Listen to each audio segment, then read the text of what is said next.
Daphne noticed something terrifying. Every time her husband, Bassett, reached a crucial moment, he would stop, tremble, then toss the tissue aside. She went to her trusted maid, demanding every detail of how a woman got pregnant. The truth shattered her. Bassett wasn't unable to have children. He just chose not to give her any. From that moment, she lost all passion for him. Every touch felt cold. That night, Bassett invited her again. Daphne agreed, but this time she took control. At the key moment, she didn't let him leave, finally fulfilling her desire. Daphne demanded, "Why deceive me? Cannot and won't are different." Bassett calmly said, "I didn't deceive you. I thought you knew when we married." Daphne couldn't forgive. Being a mother, building a family, was her dream. His secrecy was the cruelest betrayal. From then on, they never truly shared intimacy. Less than a month in, Daphne got her period. She cried to her mother, her only chance lost, and Bassett would never be close again. Their marriage ended. Her mother urged her not to leave, but Daphne said, "Happiness isn't mine. He won't let me have it." Before leaving London, she attended her final ball. Bassett went to a friend's boxing match. Daphne asked, "What did your father do to make you swear that oath?" No, do not do It is only a thing. Ow! Can you breathe? It is only a thing, of course. Are you certain? No, do not. The next second, Anthony goes pale. His breathing spirals, like he's losing control, because his father died from a bee sting. That moment haunts him forever. Kate stays calm. She takes his hand and places it over her chest. Her heartbeat is unmistakable. They move closer. Breaths mix. The look changes. A horse whinnies, breaking the spell, but the tension remains. Anthony never meant to marry Kate. He chose her sister, Edwina. Gentle, beautiful, proper, the perfect bride. At dinner, everyone waits. Anthony stands, walks to Edwina. The room freezes, but his eyes shift, landing on Kate. He stops. The proposal is withdrawn. Silence. Edwina smiles, her heart sinking. Kate exhales from the corner. Edwina doesn't understand why. Kate comforts her. She has many suitors. What she doesn't see, Edwina is already in love. After a sleepless night, Edwina decides it must be the tension between Kate and Anthony. His mind seems elsewhere lately. I've been thinking, and I am now quite certain I know why he has not yet made his declaration. It's because of you. I require no instruction. Just hold it. Anthony planned to propose to his sister, Winna, but at the ball, everything went off plan. After 2 dances, Winna wanted to test Anthony. She suggested her sister Kate dance the third, hoping Kate would give them her blessing. This may very well be my last chance. Miss Edwina, Lord Bridgerton, my sister and I were just speaking. She wishes to take to the floor. Miss Sharma, may I have this dance? You may, my lord. No one noticed during the dance. Anthony and Kate drew closer. Under soft music, their eyes met, like a real couple. Anthony spoke. "If I proposed to Winna, would you approve?" Kate smiled. "I just want her happy." If your silence is an indication you are reconsidering your declaration, Is my that what lord, you want? For me to reconsider? it does not matter what I want. I do not think that is true. She added, "Once Winna marries, she'll return to India." Anthony's face darkened. He stormed out of the ball. Where is the Viscount going? I do not know. What did you say? I shall find him. Give me a moment.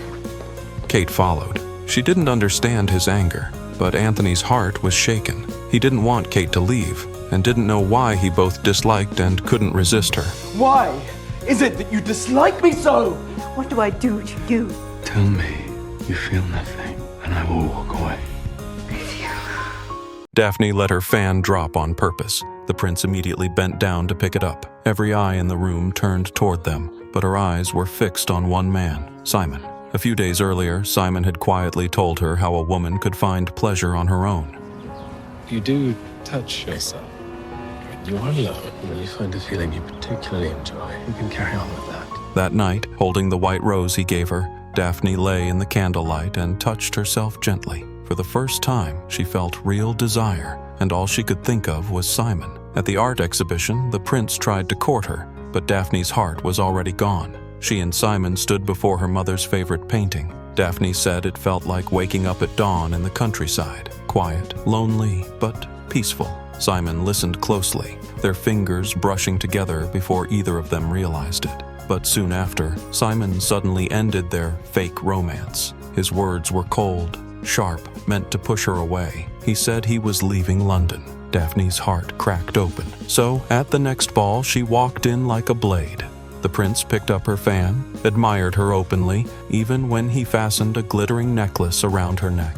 Daphne still thought of Simon. Anthony grips his fiancée's sister's hand. She pulls free. The next second, Anthony falls into the lake in front of everyone. On the shore, the sisters burst out laughing. Anthony climbs out, shrugs off his wet coat. His strong build is hard to ignore. Kate tells her sister not to stare, yet she herself looks twice. Days earlier, Anthony proposed to Edwina.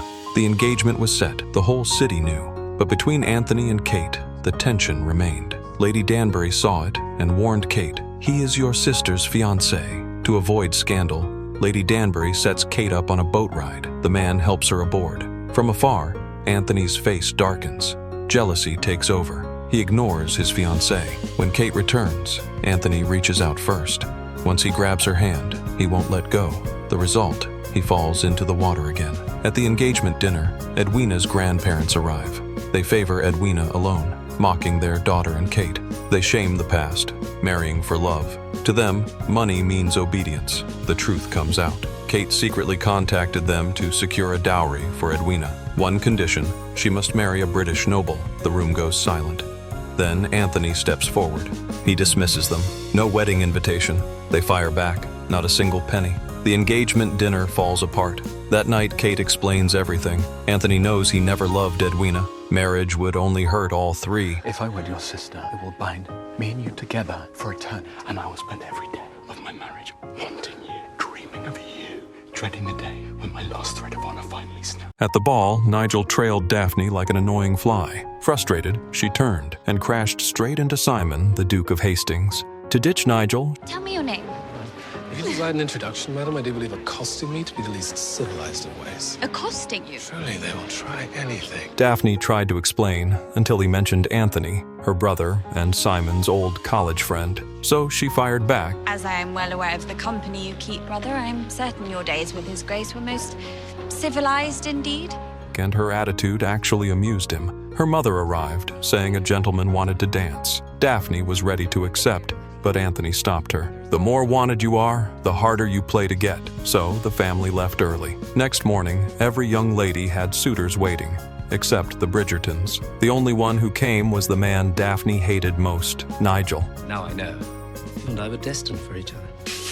She blamed Anthony, especially after the gossip paper called her cold and unapproachable. But Anthony insisted he was protecting her. Hoping to pair her with Simon, her mother invited him over. They sat down and immediately started arguing. Daphne said she wasn't interested. Simon said no one else was either. Yes, however is it possible for a lady to offer anything but a smile while seated beside a duke? Every morning, Daphne checked the sheets to see if her period had come.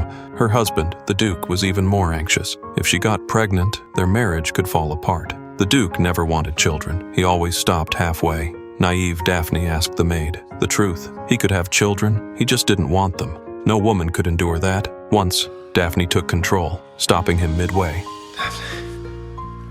After that, they kept up appearances, even spoke through servants. News of Anthony's scandal came. Daphne wanted to visit family.